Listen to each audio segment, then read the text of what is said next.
अस्सलाम वालेकुम। My name is doctor Fakhriyat. You are watching our YouTube channel Medicos Fever. इसमें हम एक थोड़ा-सा प्रैक्टिकल भी करेंगे इस लेक्चर में थोड़ा-सा समझाने के लिए, जो कि क्या है एंडोस्कोपिक बैलून डायलेशन का है। और उसके साथ-साथ हम क्या करेंगे, ये मेरे पास क्या है पास्ट क्वेश्चन है, तो हम देखेंगे कि प पास्ट क्वेश्चन किस तरह से आते हैं। और सबसे पहले हम इनकी टोटल जो एकलेज़िया है, जो डिसऑर्डर है एसोफेगस का, जो लोअर एसोफेजियल स्फिंक्टर है, वो क्या होता है पूरा कॉन्ट्रैक्ट हो जाता है। सबसे पहले हम उसकी पैथोफिजियोलॉजी डिस्कस करेंगे, then we will discuss about their clinical features, then we have to be discuss investigations कि हम इन्वेस्टिगेशंस कैसे करेंगे ताकि हम अपने जो डायग्नोसिस है उसकी तरफ जाएं और पेशेंट को ट्रीट करें। तो सबसे पहले हम आ जाते हैं एकलेजिया। एकलेजिया होता क्या है? एकलेजिया एक ऐसा डिसऑर्डर है जिसमें क्या होती है, जो एसोफेगस है उसकी कितनी ले जो एसोफेगस है अंदर, तो सबसे पहले क्या होता है मिकोजा, सब म्यूकोजा और मस्कुलरिस प्रोप्रिया। ठीक है, जिसमें मसल्स होते हैं। मसल्स क्या करते हैं, कॉन्ट्रैक्टिलिटी करते हैं ऐसे। ठीक है, अब यहाँ पे जहाँ पे लोअर एसोफेजियल स्फिंक्टर है, वहां पे मसल्स ने क्या करना है, कॉन्ट्रैक्टिलिटी करनी है, कॉन्ट्रैक्ट करना है। ओके, तो यहाँ पे मोस्ट प्रोबेबली अब इसमें दो चीजें हैं। इसकी एक थ्योरी ये है कि इसकी जो काजेज है वो तीन काजेज हैं। नंबर वन, इडियोपैथिक, इसकी काज कोई भी हो सकती है। दूसरी है वेरिसिला जोस्टर वायरस, और इसके बाद है जो दूसरी है ट्राइपेनोसोमा क्रूजी, जो कि छकास डिजीज है। वो हम यहाँ पे छकास डिजीज नहीं डिस्कस कर रहे, but its cause is the Trypanosoma cruzi. It has the three causes, varicella zoster, Trypanosoma cruzi and the idiopathic cause. अब जो इसकी पैथोफिजियोलॉजी है वो क्या है? पैथोफिजियोलॉजी है कि जो गैंग्लियन सेल्स हैं, जो हमारे जीआईटी में क्या होते हैं, गैंग्लियन सेल्स हैं, दो प्लेक्सेस हैं। Number one is the Mizner plexus, जो कि सिक्रेशन कर रहा होता है।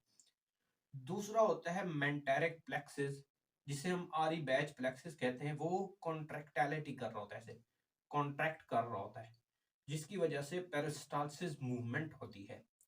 यहाँ पे क्या होता है, most probably loss of the ganglion होता है, और वो स्पेसिफिक जो इनहिबिशन करने वाले हैं, जो कि क्या करना है, इसकी कॉन्ट्रैक्टिलिटी को रोक रहे हैं।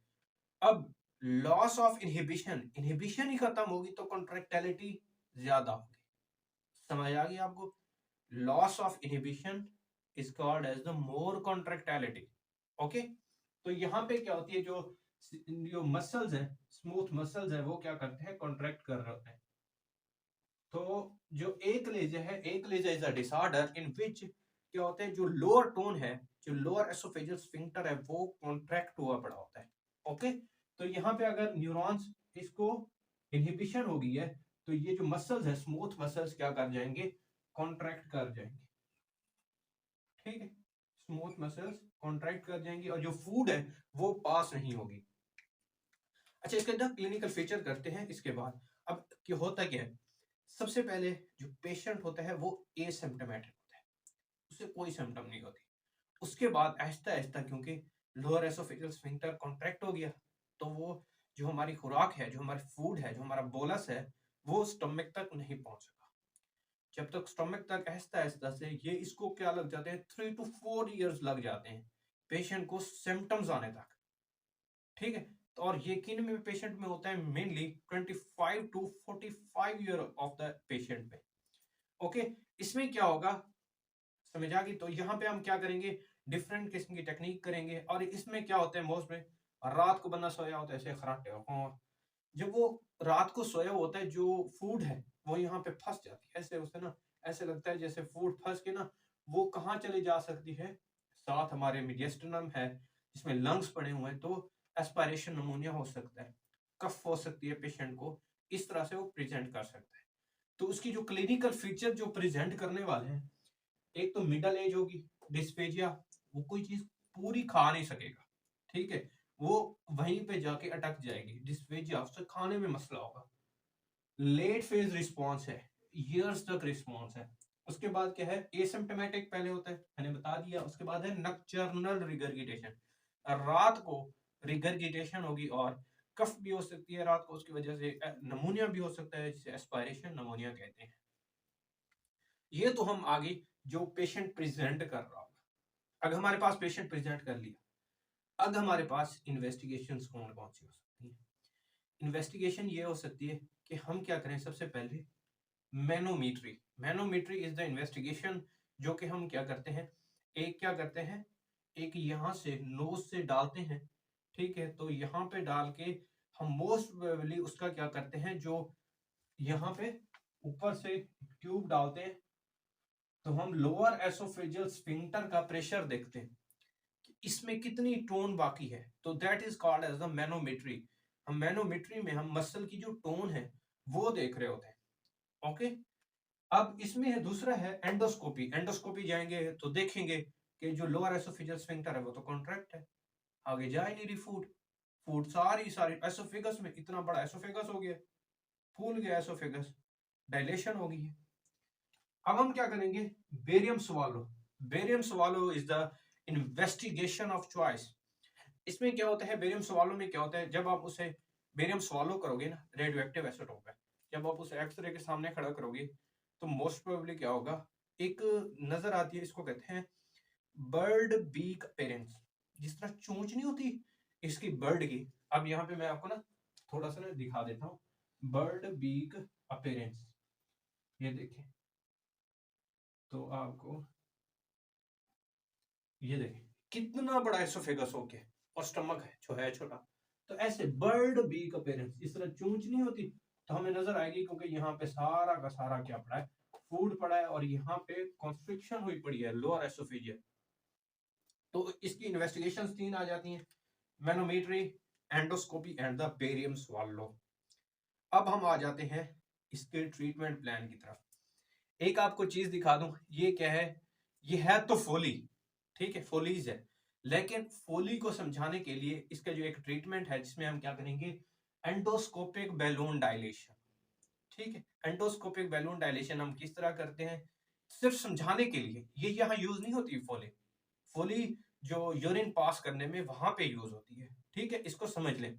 ये सिर्फ आपको समझाने के लिए है कि बैलून डायलेशन कैसे होती है। ये देखें, ये अब होता क्या है, इसको हम नाक से पास करते हैं, ठीक है, पहले लुब्रिकेट करते हैं जेल से। अब नाक से पास करके जब हम अंदर चले गए तो यहाँ पे आप देखें, तो यहाँ पे आप पहुंच गए, ठीक है, आप कहाँ पे पहुंच गए, यहाँ पे स्टोमक लोअर एसोफेजियल स्फिंक्टर। तो वहां पे आपने क्या किया, यहाँ पे देखें, आपको दिखा दूं, ये ये देखें डायलेशन हो रही है, बैलून डायलेट हो गया ये वाला, ठीक है। जब भी बैलून डायलेट होगा तो उसके जो मस्कुलर फाइबर होंगे ये दोबारा खत्म हो रही है। आपने क्या किया, एक गाइडेड वायर डाली, गाइडेड वायर से आपने बैलून डायलेशन, वो क्या होता है 30 to 40 मिलीमीटर का होता है, आपने उसको बैलून डायलेशन कर दी, ठीक है, जिसकी वजह से उसकी जो मस्कुलर फाइबर है, आप मसला तो है सारा मस्कुलर फाइबर का, मसल की टोन है, तो आपने उसे क्या कर दिया, मोस्ट प्रोबेबली आपने डायलेट करके उसका ट्रीटमेंट कर दिया। अगर एज 45 साल से ज्यादा है, आप 1 से 2 करा सकते हैं, ठीक है, ताकि ठीक हो जा सके। That is the most important, और 85% ऑफ द केसेस में ये है क्यूरेटिव है, फोर्सफुल अगर आपने डायलेशन कर दी।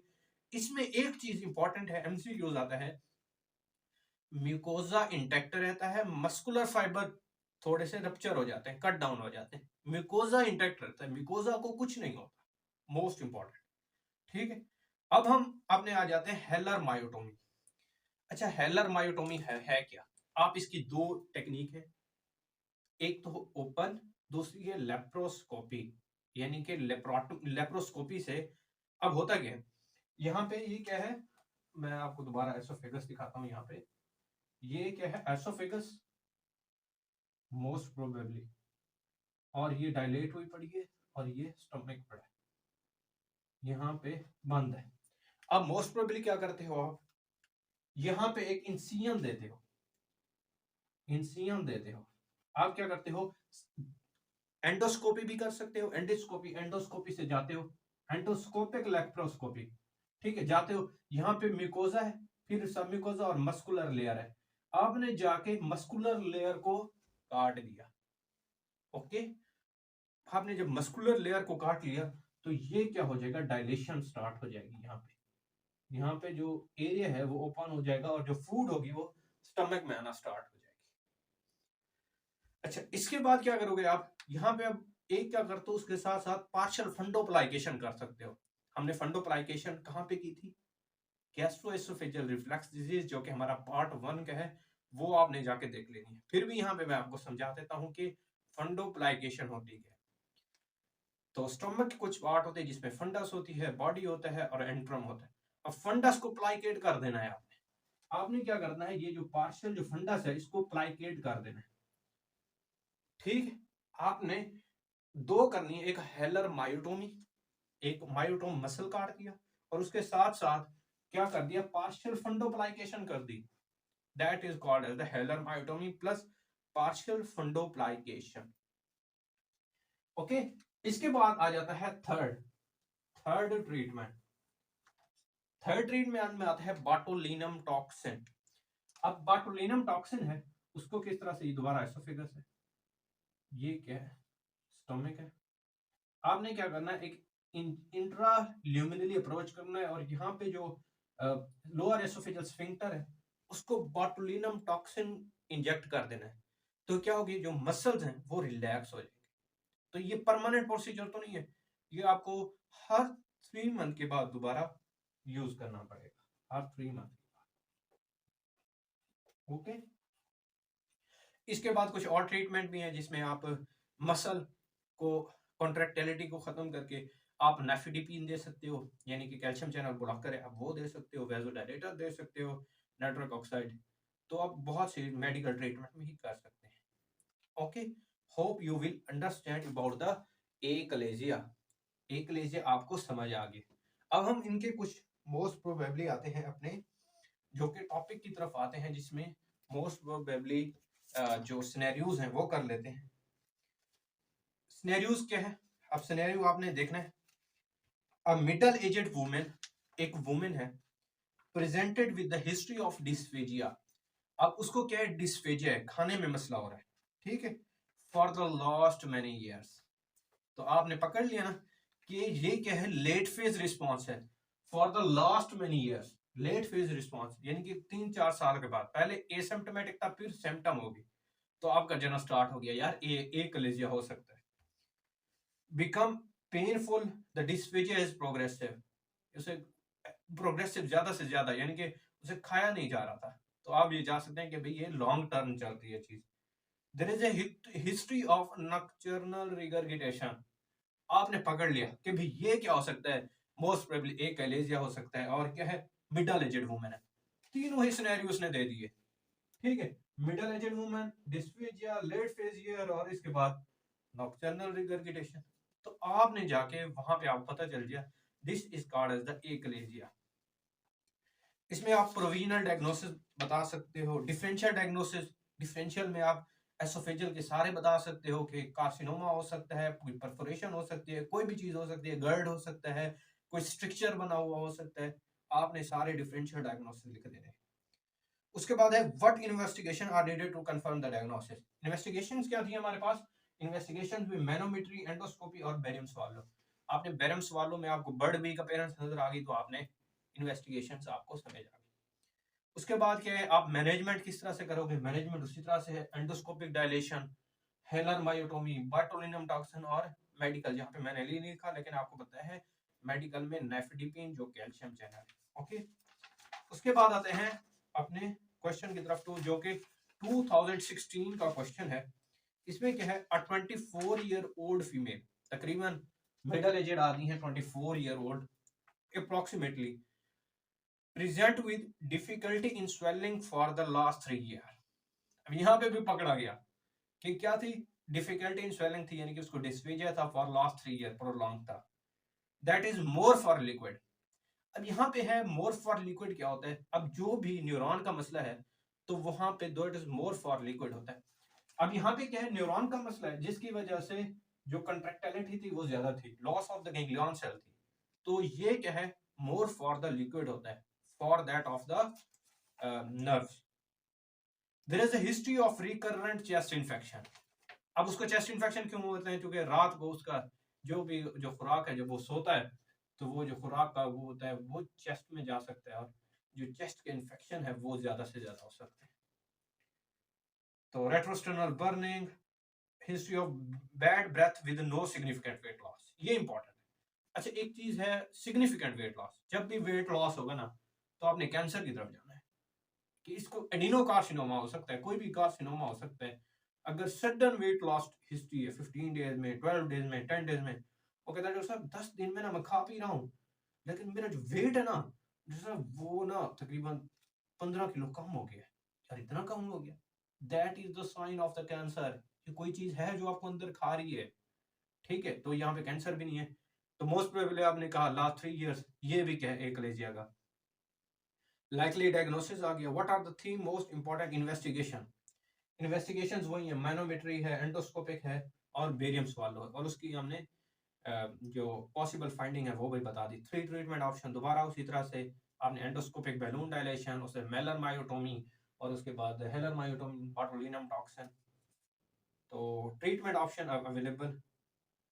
इसके बाद ये इसका यहाँ टिपिकल आप पकड़ लेंगे, क्योंकि यहाँ पे एक है अ 30-year-old carpenter present with the surgical outdoor department with, और यहाँ पे आ गया एक कारपेंटर है 40 साल का, dysphagia for the 3 years duration, उसे क्या है डिस्फेजिया है, खाने में मसला हो रहा है।